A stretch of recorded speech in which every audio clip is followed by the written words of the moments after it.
Good afternoon, everybody.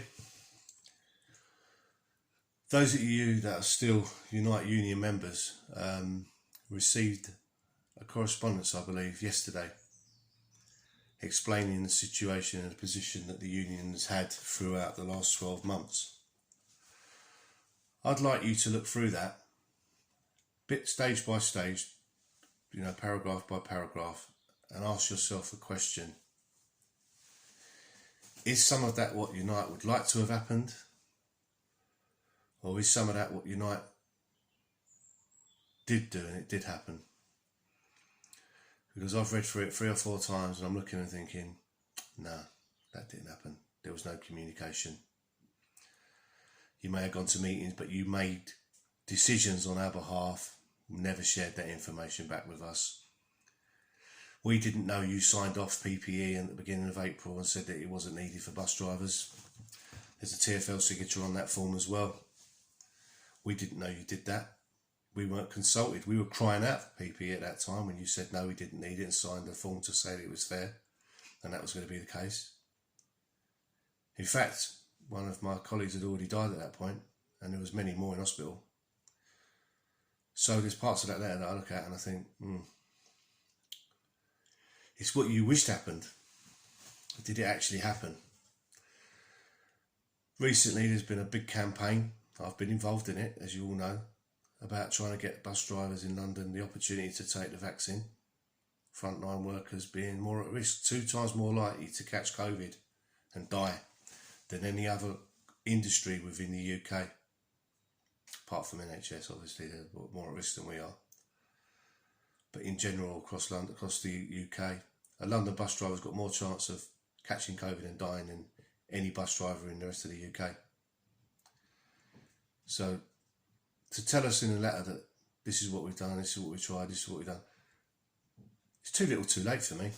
I've already left the Unite and I won't be going back. Because I've seen what they do and I see how they treat their members.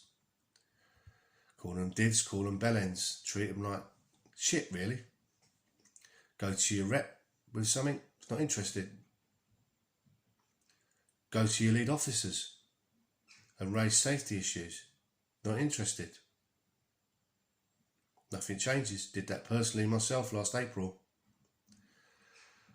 So, the other question you have to ask yourselves as well, when a rep's elected into a position in a garage by its members, from what I'm told, and it seems to be the case, I've seen it locally, these reps are also told, you're the health and safety rep now as well. Many of them haven't got a clue about health and safety. And many of them, I don't believe, had further ongoing training provided by Unite in health and safety so that they did get those skills and those abilities. Many of those reps don't know one end of a risk assessment to the other. And while we went into a deadly pandemic, worldwide emergency, our safety was placed in the hands of those reps in our garages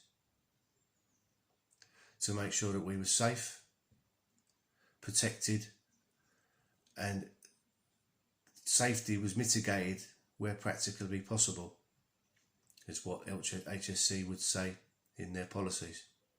You make it as safe as you possibly can. I beg to differ. We have stood down reps.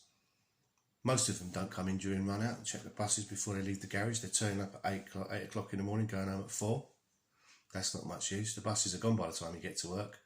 And 4 o'clock, well, what good's that?